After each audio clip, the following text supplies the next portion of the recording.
আসসালামু আলাইকুম সবাইকে। নিয়েছি স্কুটি ভাড়া নিয়েছি, যেটা কিনা আগের ব্লগে দেখেছেন। এখন আমরা যাচ্ছি হচ্ছে বিচগুলো ভ্রমণ করতে। ফার্স্টেই চলে যাব হচ্ছে পাতং বিচে। অনেক গরম ছিল, তাও আমরা যাচ্ছি পাতং বিচে।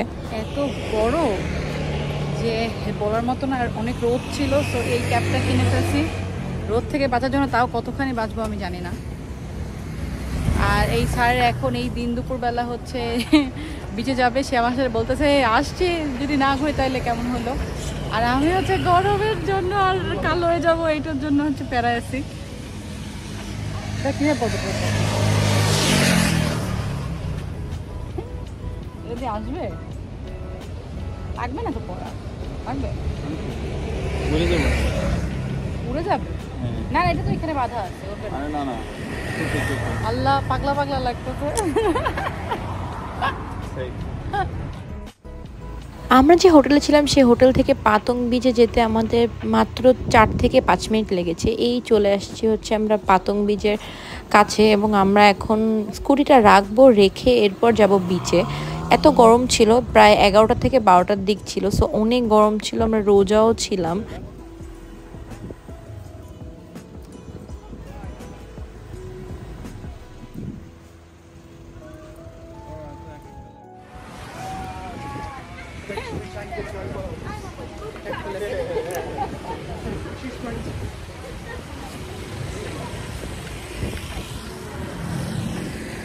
পাতং বিচে চলে আসছি।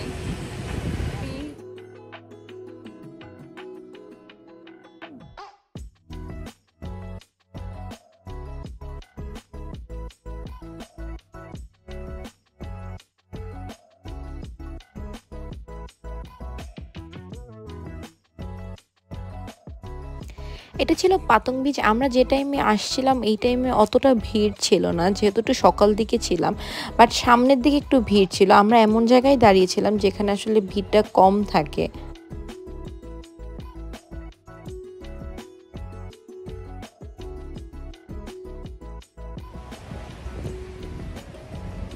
আমি আর মাশফিক বিচের পাশ ধরে হাঁটছিলাম। আমার যেহেতু পায়ে ব্যথা ছিল, একটু হাঁটতে কষ্ট হচ্ছিল, তারপরও হাঁটছিলাম, যেহেতু বেড়াতে আসছি, কিছু করার নাই। আর বাতাস ছিল, কিন্তু বাতাসটা অনেক গরম বাতাস ছিল। এক তো এত গরম, তার মধ্যে হচ্ছে আমরা দুইজনই রোজা। তো গরমে আর হাঁটতেছি, পানির পিপাসা লাগতেছে এত, যা বলার মতো না। সো এটা একটু ঝামেলা হয়ে গেছে, মানে কষ্ট হচ্ছে। ঘুরতে হবে, রোজা ভাঙা যাবে না। সো কিছু করার নেই, বাট কষ্ট হচ্ছে।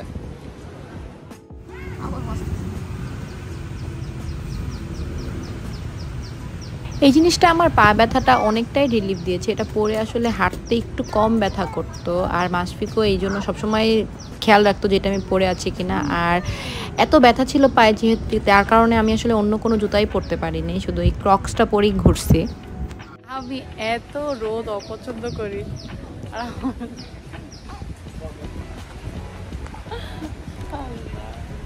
চলো কই যাবো হয়নি যে না না না না না, চলো। ছি, না না, চলো। আমার এত কষ্ট হচ্ছিল যে আমি মাশফিক সাথে পিছনে চিল্লাচ্ছিলাম। তো মাশফিক ওটাই বলছিল যে তুমি কোথায় যেতে চাও, চলো সেখানে যাই। আর আমি বলছি না না, তুমি যেখানে যাবে সেখানেই চলো। যখন স্কুটি চালাচ্ছিল তখন একটা বাতাস সুন্দর আসছিল, তখন ভালো লাগছিল। বাট যখন স্কুটিটা থামানো হচ্ছিল এত গরম লাগছিল। তো আমরা এই বিচ থেকে আমরা আরেকটা বিচে যাব, সেটা হচ্ছে কাটা বিচ। তো ওই দিকে যাচ্ছি এখন আমরা।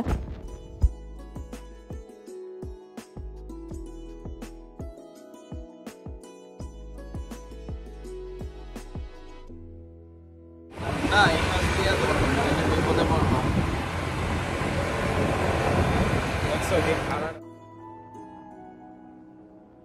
পাহাড়ের অনেক উপরের দিকে উঠে যাচ্ছিলাম, আর এত ভালো লাগছিল, মনে হচ্ছিল যে স্কুটিতেই থাকি। আর থাইল্যান্ডে বেশিরভাগ মানুষজন স্কুটি চালায়, এবং এত জোরে জোরে স্কুটি চালায় যা বলার মতো না। এত রাস্তাটা এত ভালো লাগছিল, এবং এই জার্নিটা এত ভালো লাগছিল যা বলার মতো না।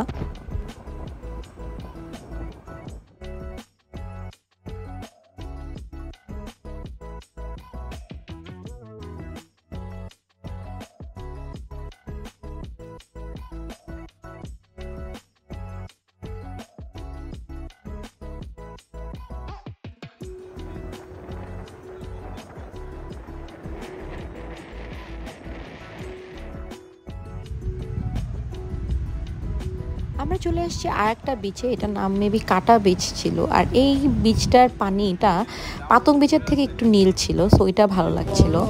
আর এখানে মাসফিকার আমি অনেক টাইম ওখানে বসেছিলাম, কারণ অনেক গরম লাগছিল, যেটা বারবার বলছি। বসলে গরম লাগে, যখন বাইকে থেকে একটু গরম লাগে। ঠান্ডা লাগে ততক্ষণ ভালো লাগে।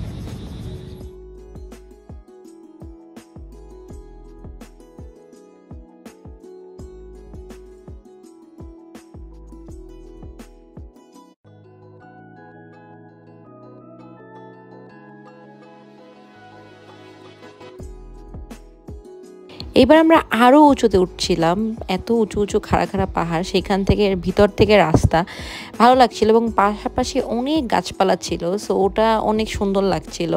আর যেহেতু যখনই বাইকে চড়ছিলাম তখনই একটা ঠান্ডা লাগছিল, সো ওটাও ভালো লাগছিল। সো আমরা চলে যাচ্ছি আর একটা ভিউ পয়েন্টে। এই ভিউ পয়েন্টটা অনেক সুন্দর ছিল মাশাল্লাহ। আমি মনে করেছিলাম যে কোথায় না কোথায় মাশফিক নিয়ে যাচ্ছে, বাট এরপর ওখানে যখন গিয়েছে এত শান্তি লাগলো যা বলার মতো না। তো চলেন আপনাদেরকেও সেই ভিউ পয়েন্টটায় নিয়ে যাওয়া যায়।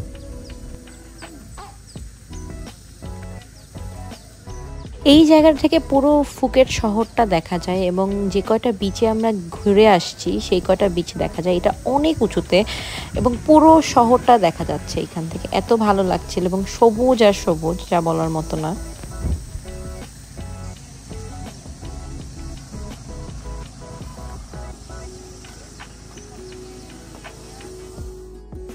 আমরা এতক্ষণ যে দুইটা বিচে গিয়েছিলাম সেই দুইটা বিচ হচ্ছে এখান থেকে দেখা যাচ্ছে, একটা হচ্ছে ওই পিছনে আর একটা হচ্ছে এই যে মাঝখানে। সো এখান থেকে পুরোপুরি বিচের ভিউটা ভালো লাগছে এবং আমি আসলে ক্যামেরাতে না জাস্টিস করতে পারছি না, এত সুন্দর লাগছিল এখান থেকে এই ভিউটা, যা বলার মতো না। মাশাল্লাহ মাশাল্লাহ মাশাল্লাহ।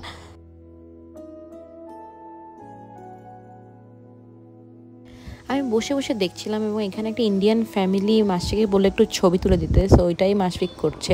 মাসফিকেরও কষ্ট হয়ে যাচ্ছিল, যেহেতু রোজা রাখা ছিল আমরা দুইজনই, সো দুইজনেরই অনেক কষ্ট হয়ে যাচ্ছিলো, বাট তারপরও ঘুরছিলাম যে এটা ভালো লাগছিল। আর এখানে আসার পর অনেকটাই শান্তি লাগছিল আগের দুইটা জায়গার থেকে।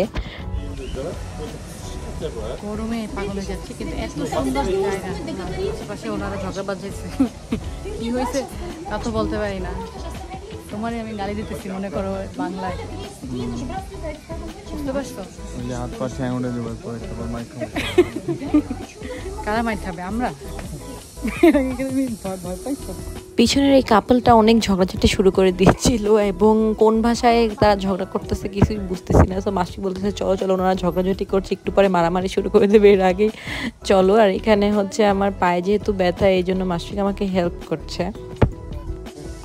তোমাকে তো হাতে না, পায়ে না, আমি কাঁদে নিয়ে না উপরে পড়বা। না না পড়া না টাকা না, তুই ভোটটা। কি হয়েছে ওনাদের? কি হয়েছে ওনাদের? না এই মাত্র কি বলছো? কি বলছো বলো? তা কি করছে জামাইটা তাহলে? বাংলা রোড গেছিল, সেটা এখন ধরা খাইছে। তুমি যাইতে চাও বাংলা রোড? যাইতে চাও? যাবো তোমায় নিয়ে বাংলা রোডে ইংলিশ কাজ করবে। সো এই ব্লগ এই পর্যন্ত, সবাই ভালো থাকবেন, সুস্থ থাকবেন, আমাদের সাথে থাকবেন এবং সামনে আরো ব্লগ আসছে। আল্লাহ হাফেজ।